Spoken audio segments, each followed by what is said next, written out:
नमस्कार दोस्तों, स्वागत है एक बार फिर आपके अपने YouTube चैनल जीवा स्टडी पर। मैं वरिष्ठ अध्यापक मुकेश कुमार जांगिड़ आपका स्वागत करता हूं। तो इस वीडियो में हम देखेंगे जो उत्कर्ष क्लासेज है उनकी परीक्षा से पहले एक परीक्षा है, रीट परी के नाम से हुई है। ठीक है, रीट परी के नाम से परीक्षा से पहले एक परीक्षा 9 तारीख को हुई थी, उसको हम पूरा सॉल्यूशन देखेंगे। ये ऑफलाइन टेस्ट सीरीज हुई थी, जो है राजस्थान के विभिन्न जिलों में हुआ था इसका आयोजन। तो इसको हम जो पूरा डिटेल से जानेंगे, इसके सॉल्यूशन। आज जो है हम इस जो उत्कर्ष क्लासेज का पेपर था उसका जो है साइकोलॉजी, जो है लेवल 1 की जो साइकोलॉजी आई थी उसका पेपर आपके सामने लेकर आए, जो लेवल 1 व लेवल 2 दोनों के लिए उपयोगी है। पहला क्वेश्चन है, वाइगोत्स्की के संज्ञानात्मक विकास सिद्धांत के अनुसार वास्तविक विकास के स्तर तथा संभाव्य विकास के स्तर के बीच के अंतर को क्या कहा जाता है? तो देखो, पहले बात करें हम वास्तविक विकास का स्तर, मतलब एक ये जो स्तर है इसको मान लो हमने क्या क्या कह दिया, वास्तविक विकास का स्तर कह दिया। इस लाइन को क्या कह दिया अपन ने, वास्तविक विकास का स्तर, वास्तविक विकास का स्तर कह दिया इसको।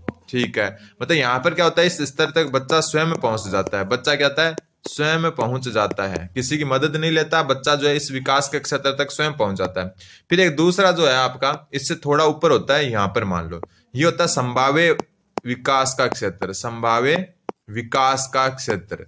इसमें क्या होता है, इसमें बच्चा यहाँ किससे कैसे पहुंचता है, किसी बड़े की मदद से, किसी की मदद से, किसी की मदद से। तो अब दोनों में ये अंतर भी आपको जो है ध्यान रखना है कि जो है वास्तविक विकास का सिद्धांत वास्तविक विकास का स्तर किसे कहते हैं, जहां पर बच्चा स्वयं बिना किसी की सहायता के पहुंचता है। और संभाव्य विकास का क्षेत्र उसको कहते हैं जहां पर किसी की मदद से पहुंचता है। फिर जो है इन दोनों के बीच में जो ये अंतर आता है ना, ये वाला, ये दोनों के बीच में जो ये जगह होती है, इस जगह को क्या कहता है, ये पूछा। देखो बीच के अंतर को क्या कहते हैं, ये पूछा है, तो इसको कहते हैं ZPD, जोन प्रोक्सिमल डेवलपमेंट, जो हिंदी में होता है समीपस्थ विकास का क्षेत्र। ध्यान रखना, ठीक है, उम्मीद है समझ में आ गया होगा। वास्तविक विकास का स्तर जहां तक बच्चा स्वयं पहुंचता है, संभाव्य विकास का स्तर जहां किसी की मदद से पहुंचता है, और इन बीच का जो अंतर होता है, इन दोनों के बीच का ये अंतर, ये कहलाता है ZPD, जिसको इंग्लिश में कहते हैं जोन प्रोक्सिमल डेवलपमेंट, और हिंदी में कहते हैं समीपस्थ विकास का क्षेत्र। ठीक है, किसके द्वारा दिया गया, ये वाइगोत्स्की के द्वारा। अगला क्वेश्चन है, शिक्षा का अधिकार अधिनियम 2009 की कौन सी धारा अध्यापकों की भूमिका और दायित्व को तय करती है? अध्यापकों की भूमिका एवं दायित्व RT 2009 में कौन सी धाराएं आपको याद करना जरूरी है? तो देखो धारा जो 23 है उसमें क्या है, धारा 23 में शिक्षकों की नियुक्ति, क्या, शिक्षकों की नियुक्ति। ठीक है, नियुक्ति के अलावा जो है शिक्षकों के लिए जो आवश्यक शर्तें हैं वो भी इसी में है। ठीक है, तो ये ध्यान रखना है। धारा 34 में जो है एक राज्य सलाहकार परिषद के गठन का प्रावधान है, राज्य सलाहकार परिषद। ठीक है, और धारा 24 जो है इसमें जो है आपका क्या है, जो है अध्यापकों की जो है दायित्व और भूमिका है, अध्यापकों का दायित्व व भूमिका, अध्यापकों का दायित्व व भूमिका है, दायित्व व भूमिका है। ठीक है, ये ध्यान रखना, उत्तर यही हो जाएगा आपका ऑप्शन नंबर सी। धारा 25 में क्या है, इसमें जो है छात्र शिक्षक अनुपात है, क्या है, छात्र शिक्षक अनुपात है। ठीक है, छात्र शिक्षक अनुपात। तो यहाँ पूछा था अध्यापकों की भूमिका में दायित्व है, तो उत्तर हो जाएगा आपका ऑप्शन नंबर सी। ये जो है उत्कर्ष क्लासेस द्वारा जो है एक ऑफलाइन टेस्ट लिया गया है परीक्षा से पहले, परीक्षा के रूप में, जैसे कलाम का है ना 16 तारीख को, उसी हिसाब से। तो ये जो आपका उसके जो मैं जो पेपर है वो आपके सामने रख रहा हूं। अगला क्वेश्चन है, निम्नलिखित में से कौन सा क्रियात्मक अनुसंधान के लिए सही कथन नहीं है? क्रियात्मक अनुसंधान के लिए सही कथन नहीं है, यह पूछा है अपने को। सबसे पहला है कि इसका उद्देश्य विद्यालय तथा कक्षा कक्ष की कार्य प्रणाली में सुधार लाना है, तो ये तो बात बिल्कुल सही है। क्रियात्मक अनुसंधान का कार्य जो है विद्यालय और कक्षा कक्ष की कार्य प्रणाली है उसमें सुधार लाना है। संपूर्ण कक्षा कक्ष व छात्र का चयन न्यायाधीश के रूप में किया जा सकता है, यह भी बात बिल्कुल सही है। फिर मूल्यांकन बाह्य होता है, इसके लिए विशेषज्ञ नियुक्त किए जाते हैं, यह बात गलत है, ये इसका उत्तर हो जाएगा।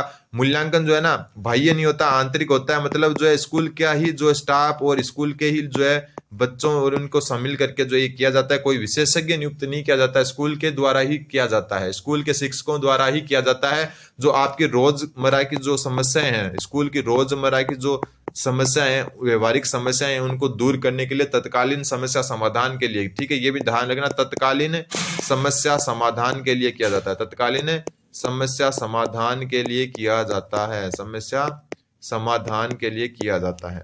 फिर डी ऑप्शन, समस्या का समाधान स्वयं मूल्यांकन पर आधारित होने से कार्य का सरलीकरण में सहायता मिलना, बिल्कुल जो आंतरिक होता है सब कुछ, तो ये भी बात सही है। तो कौन सा सही नहीं है? Option number C. ये क्वेश्चन का लेवल अच्छा था ये, ठीक है। फिर देखो इस ऐसे पेपर का उद्देश्य क्या होता है आपका, जो है आपको ज्यादा से ज्यादा जो नॉलेज देना, कितने नंबर आए वो आपको ध्यान नहीं रखना है, क्या नया सीखने को मिला वो ध्यान रखना है। फिर है केंद्रीय माध्यमिक शिक्षा बोर्ड, केंद्रीय माध्यमिक शिक्षा बोर्ड सीबीएसई, ठीक है। केंद्रीय माध्यमिक शिक्षा बोर्ड ने किस समिति के प्रतिवेदन पर सत्र 2009-10 में कक्षा 9, 10-11 में कक्षा 10 में सतत एवं व्यापक मूल्यांकन शुरू किया गया? ठीक है, सीबीएसई ने किस समिति के प्रतिवेदन पर सत्र 2009-10 से तो 9वीं क्लास में, 10-11 से 10वीं क्लास में सतत एवं व्यापक मूल्यांकन सीसी शुरू किया? तो देखो ये एक अच्छा क्वेश्चन है, थोड़ा अलग क्वेश्चन है। इसका उत्तर हो जाएगा गीता बुक्कल समिति। कौन सी समिति? गीता बुक्कल। प्रोफेसर यशपाल समिति का नाम सुना होगा आपने, एनसीएफ 2005 इन्हीं के जो है सिफारिश पर जो है निर्माण किया गया था। नेशनल करिकुलम फ्रेमवर्क, राष्ट्रीय पाठ्यचर्या रूपरेखा 2005। के कस्तूरी रंजन नाम अगर आपको याद नहीं है तो मैं बता दूं, के कस्तूरी रंजन एनईपी, नई जो एजुकेशन पॉलिसी है राष्ट्रीय शिक्षा नीति 2020, उसका जो है समिति, किसकी समिति की सिफारिश पर? के कस्तूरी रंजन समिति की सिफारिश पर। तो इसका जो हो जाएगा आपका गीता बुक्कल समिति। अगला क्वेश्चन है आपका, निम्नलिखित में से कौन सी सीखने के प्रतिफल की विशेषता है या विशेषताएं हैं? सीखने के प्रतिफल की कौन सी विशेषताएं हैं लर्निंग आउटकम्स की? ठीक है, सबसे पहला कक्षावार एवं विषयवार होता है ये, बिल्कुल। ये जो है आपका कक्षावार एवं विषयवार होता है, तो बिल्कुल होता है। इसमें जांच बिंदु होते हैं, बिल्कुल होते हैं। दीर्घकालीन लक्ष्य होते हैं, ये इंपॉर्टेंट है, इसमें लक्ष्य दीर्घकालीन होते हैं, लंबे समय के लिए, ठीक है। संपूर्ण सीखने के अनुसार बच्चे की प्रगति का आकलन किया जाता है, बिल्कुल। इसके अलावा जो है और चीजें आप ध्यान रख सकते हो, ये बाल केंद्रित होता है। क्या होता है? बाल केंद्रित होता है, ठीक है, ये तो होता है ये बाल केंद्रित। दूसरा इसमें होती है लचीली प्रक्रिया। क्या होती है? लचीली प्रक्रिया, ठीक है। तीसरा जो है इसकी होती है स्पाइरल प्रक्रिया। स्पाइरल मतलब हो गया वर्तुलाकार प्रक्रिया, वर्तुलाकार प्रक्रिया, ठीक है। तो ये आपको ध्यान रखने 3 बातें, और बाकी जो है 4 तो ये हो गई। तो सीखने के प्रतिफल में ये चारों के चारों शामिल हैं। तो उत्तर क्या हो जाएगा आपका? ऑप्शन नंबर डी, 1, 2, 3, 4, ठीक है। अगला क्वेश्चन है आपका, लॉरेंस कोहलबर्ग विकास के किस क्षेत्र में शोध के लिए जाने जाते हैं? तो लॉरेंस कोहलबर्ग आपके नैतिक विकास में जो है शोध के लिए जाने जाते हैं। लॉरेंस कोहलबर्ग का नैतिक विकास का सिद्धांत है, जिसमें 3 स्तर और 6 अवस्थाएं हैं। 3 स्तर और 6 अवस्थाएं जो अपन पहले पढ़ चुके हैं, लेकिन 3 स्तर वापस याद दिला देता हूं मैं। पहला स्तर होता है इसका पूर्व परंपरागत स्तर। कौन सा? पूर्व परंपरागत स्तर, पूर्व परंपरागत स्तर। और ये होता है आपका 4 से लेकर 10 वर्ष तक, ठीक है। अब आप बोलोगे जन्म से क्यों नहीं होता? क्योंकि जन्म से जो है 4 वर्ष तक नैतिकता नहीं पाई जाती, ठीक है। दूसरा जो होता है इसमें परंपरागत स्तर होता है। कौन सा? परंपरागत स्तर। और परंपरागत स्तर जो है आपका ये होता है 10 से लेकर 13 वर्ष तक, ठीक है। और तीसरा जो स्तर होता है आपका उत्तर परंपरागत। कौन सा? उत्तर परंपरागत। और उत्तर परंपरागत में जो है आपका होता है 13+ वर्ष का, ठीक है। कितना? 13+ का। तो ये जो है आपके 3 स्तर होते हैं, ठीक है। इसके अंदर 2 जो है अवस्थाएं होती है, तो टोटल 6 अवस्थाएं होती है। तो उत्तर हो गया आपका ऑप्शन नंबर सी। ये क्वेश्चन है, नीचे 2 वक्तव्य दिए हैं जिनमें से पहले कथन ए तथा दूसरा को कारण आर कहा गया है। सबसे पहला क्या बोल रहा है ये कि कथन ए बोल रहा है कि प्राचीन अनुबंधन में, यानी कि जो आपका शास्त्रीय अनुबंधन है पावलाव वाला, उसमें सीएस को कहते हैं, क्या कहेंगे?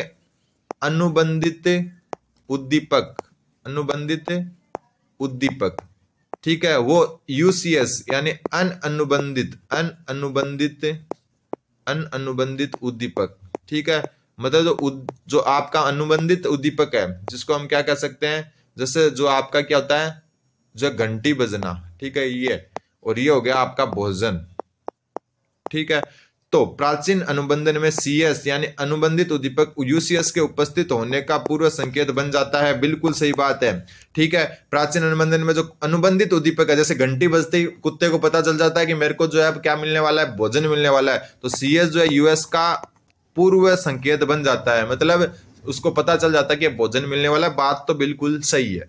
फिर सीएस तथा यूसीएस यानी अनुबंधित उद्दीपक और अनअनुबंधित उद्दीपक के बीच कालगत यानी कि जो है समय का तथा स्थानगत यानी स्थान का निरंतरता बनी रहती है, मतलब उनके बीच एक फिक्स समय और फिक्स जो है स्थिति बनी रहती है। तो ये भी बिल्कुल सही है। तो इसका जो उत्तर हो जाएगा आपका वो हो जाएगा ऑप्शन नंबर ए व आर दोनों सही है तथा आर ए का सही स्पष्टीकरण है। अगला क्वेश्चन आपके निम्न में से कौन सी जो है व्यवहार संबंधी विकृति नहीं है? व्यवहार संबंधी विकृति कौन सी नहीं है? सबसे पहले हम बात करें व्यवहार संबंधी जो है विकृतियों की, तो स्वलीनता जो है व्यवहार की विकृति, खुद में खोए रहना।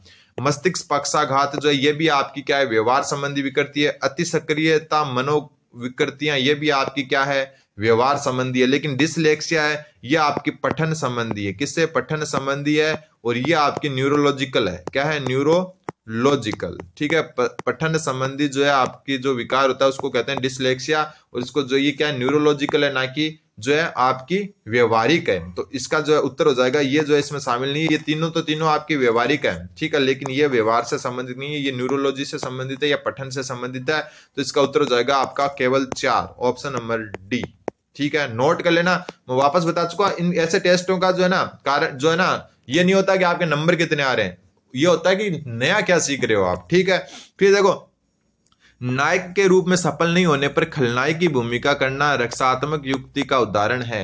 मतलब नायक यानी हीरो के रूप में अगर आप सफल नहीं हो पाते तो खुद को खलनायक यानी कि जो है गुंडा बना लेते हो। मतलब खलनायक मतलब जो अपोजिट कर लेते हो, थोड़ा नेगेटिव कर लेते हो। तो नायक के रूप में सफल नहीं होने पर खलनायक के रूप भूमिका करना जो है किस प्रकार के रक्षात्मक ये युक्ति है, यहाँ पर युक्ति का उदाहरण है। तो ये इंपॉर्टेंट है क्योंकि नोट करना जैसा है। नायक के रूप में सफल नहीं हो पाता तो खुद को खलनायक के रूप में ढालना जो है आपका है, आप क्या है? क्षतिपूर्ति। क्या है? क्षतिपूर्ति। इसमें क्षतिपूर्ति में एक और उदाहरण आता है कि छोटे कद की लड़की द्वारा ये बार बार आता है ये क्वेश्चन। छोटे कद की लड़की द्वारा जो है ऊंची एडी की जो है ऊंची एडी जो हाई हील होते हैं ना, ऊंची एडी की सैंडल पहनना ये भी जो है आपका क्या है? ये भी आपका जो है क्षतिपूर्ति का उदाहरण है। ठीक है, हाई हील पहनना लंबा दिखने के लिए। फिर प्रक्षेपण यानी अपना दोष दूसरों पर जो है दोषारोपण कर देना। ठीक है, ये हम कल वाली क्लास में चर्चा कर चुके हैं, ज्यादा चर्चा नहीं करेंगे। प्रतिगमन जो आपका होता है वो होता है वक्त में पीछे लौटना। जैसे कोई एक जो है बुढ़ा व्यक्ति है, बुजुर्ग व्यक्ति है, वो अपने बचपन के किस्से सुना रहा है, तो ये होता है। और इसका एक मुख्य उदाहरण आता है कि जो एक बड़े बच्चे द्वारा मुंह में अंगूठा लेकर रखना, ये आपका प्रतिगमन होता है क्योंकि वो बचपन की जो है याद में खो जाता है। तो इसका उत्तर हो जाएगा क्षतिपूर्ति। इंपॉर्टेंट क्वेश्चन बनता है। अगला क्वेश्चन है, निम्नलिखित में से कौन सा सही सुमेलित है? निम्नलिखित में से कौन सा जो है सही सुमेलित है? सबसे पहले हम बात करें रेवेन प्रोग्रेसिव मैट्रिसेज की, तो ये आपका अशाब्दिक परीक्षण है, तो बिल्कुल सही बात है। फिर बात करें बिन्ने साइमन परीक्षण की। अशाब्दिक वो होता है जिसमें जो है शब्द नहीं होते, मतलब कुल मिला के ये जो है अनपढ़ लोगों पर ट्राई किया जाता है, या फिर जो है पढ़े लिखे नहीं होते उन पर जो है ट्राई किया जाता है। फिर बिन्ने साइमन परीक्षण, ये क्रियात्मक परीक्षण है।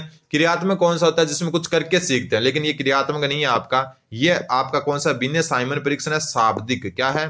शाब्दिक परीक्षण। तो ये गलत हो गया आपका। ठीक है, दूसरी बात करें पास अलोंग परीक्षण, ये शाब्दिक नहीं है, ये आपका क्रियात्मक है। क्या है?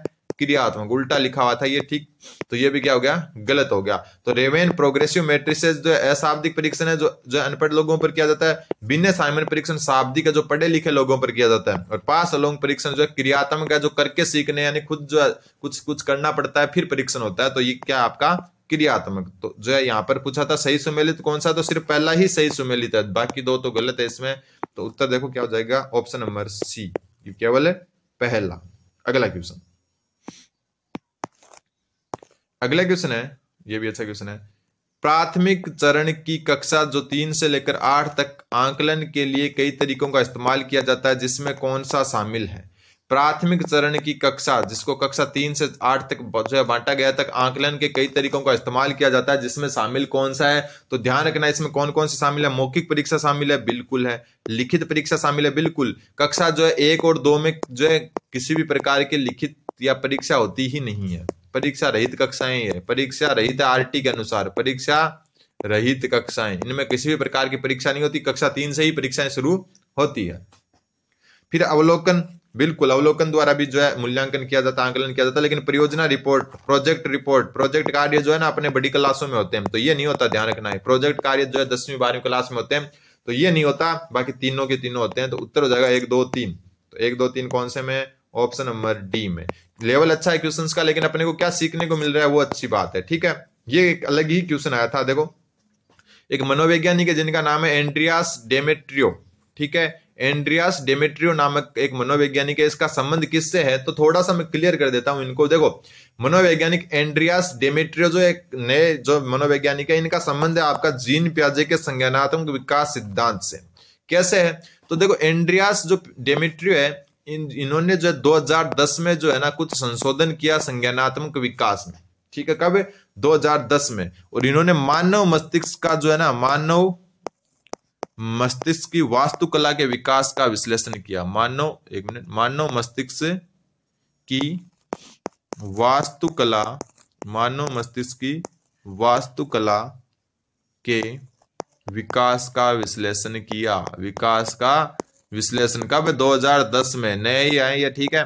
तो ये आपके जो है पश्चात संज्ञानवादी नाम से भी जाने जाते हैं, पश्चात जो है पियाजेवादी भी जाने जाते हैं। तो एंड्रियास डेमेट्रियो 2010 में मानव मस्तिष्क की वास्तुकला के विकास का विश्लेषण करने के लिए जाने जाते हैं।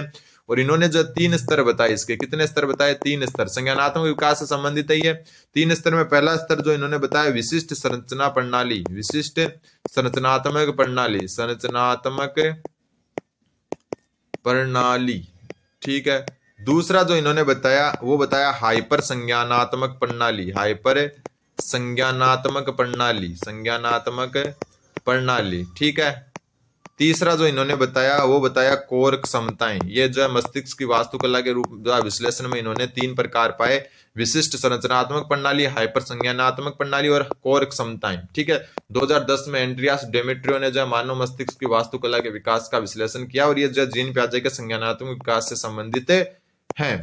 अगला क्वेश्चन, एनईपी 2020 राष्ट्रीय शिक्षा नीति 2020 के निम्नलिखित में से कौन सा भाग समस्तामूलक एवं समावेशी शिक्षा को सम्मिलित करता है? बहुत अच्छा क्वेश्चन है कि राष्ट्रीय शिक्षा नीति 2010 के निम्नलिखित में से कौन सा भाग समतामूलक एवं समावेशी शिक्षा को सम्मिलित करता है। तो आपको पता है ये सारे के सारे आपके जो है स्कूल शिक्षा से संबंधित है, तो उत्तर हो जाएगा आपका ऑप्शन नंबर बी, स्कूल शिक्षा। अगला क्वेश्चन, अगला क्वेश्चन है आपका, ये क्वेश्चन थोड़ा सा जो है अलग, पूरा देखना पड़ेगा धीरे धीरे। देखो यहाँ पर देखो 3 योजनाएं जो है उनको अच्छे तरीके से डिस्क्राइब किया क्योंकि ज्यादा से ज्यादा आप सीख पाओ, ठीक है। सबसे पहले राजस्थान की समसामयिक बाल कल्याणकारी शैक्षिक योजनाओं के संबंध में सही कथन कौन से हैं वो बताना है आपको। सबसे पहला मुख्यमंत्री बाल गोपाल योजना, ठीक है, जिसका वर्तमान नाम आपका है पन्नाधाय बाल गोपाल योजना, पन्नाधाय बाल गोपाल योजना, बाल गोपाल योजना, ठीक है।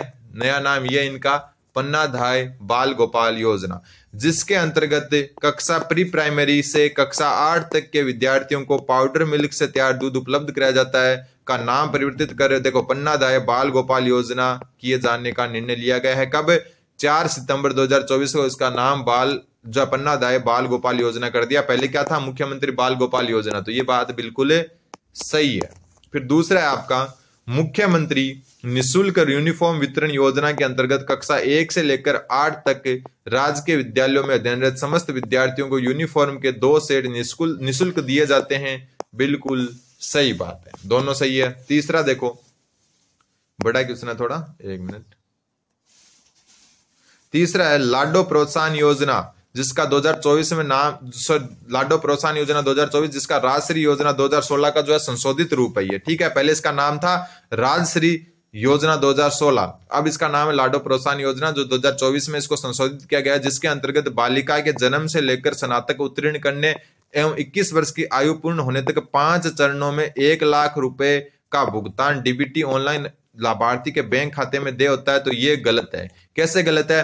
देखो इसमें होता है 7 चरणों में 1 लाख रुपए। कितने? 7 चरणों में 1 लाख रुपए होते हैं, ना कि 5 चरणों में, ठीक है। और पहले जब इसका नाम राष्ट्रीय योजना था ना, तब होता था 6 चरणों में 51,000 रुपए या 50,000, सॉरी 50,000। 6 चरणों में पहले कितने था? 50,000 रुपए था। लेकिन जो इसका नाम जैसे जो है राजश्री योजना से लाडो प्रोत्साहन योजना करा तो एक और चरण जोड़ दिया गया, जिसमें जो है स्नातक उत्तीर्ण या 21 वर्ष की आयु पूर्ण होने पर 50,000 की एक और किस्त, 7वीं किस्त जोड़कर इसको जो है 7 चरणों में 1 लाख तक कर दिया। तो पहला दूसरा सही था, तीसरा गलत है, तो सही क्या हो गया? Option number B. और आज का लास्ट क्वेश्चन कि निम्नलिखित में से कौन सा अभिवृद्धि एवं विकास के संबंध में सही कथन नहीं है? निम्नलिखित में से कौन सा जो है अभिवृद्धि एवं विकास के संबंध में सही कथन नहीं है? सबसे पहला, अभिवृद्धि को देखा जा सकता है एवं उसका मापन संभव है। बिल्कुल, अभिवृद्धि जो है सामने दिखती है, उसका मापन संभव है, शरीर में वृद्धि हो रही है, ठीक है। जबकि विकास में परिवर्तन को अनुभव एवं आंशिक रूप से मापन किया जा सकता है। बिल्कुल, आंशिक मात्रात्मक होता है विकास, और जो है इनको सिर्फ अनुभव किया जा सकता है कि अपने जो है विकास हो रहा है शरीर में। फिर अभिवृद्धि एक निश्चित समय तक चलने वाली प्रक्रिया है, बिल्कुल सही है। जबकि विकास आजीवन चलने वाली प्रक्रिया है, यह भी सही है और यह भी सही है। फिर अभिवृद्धि का आरंभ विकास से पहले शुरू हो जाता है, तो ये गलत है और अपने को गलत ही बताना था। तो उत्तर क्या हो गया? Option number C. अभिवृद्धि का जो है आरंभ विकास के बाद में होता है, विकास के अंदर अभिवृद्धि क्या होती है? निहित होती है। फिर विकास सामान्य से विशिष्ट होता है, बिल्कुल, तो उत्तर हो गया ऑप्शन नंबर सी। तो ये आपके 15 क्वेश्चन उत्कर्ष द्वारा जो परीक्षा से पहले परीक्षा के नाम से पेपर लिया गया था 9 तारीख को, उसके थे। अगले 15 क्वेश्चन आज वापस शाम तक मिल जाएंगे आपको। तब तक चैनल पर बने रहें, चैनल को सब्सक्राइब करें। धन्यवाद।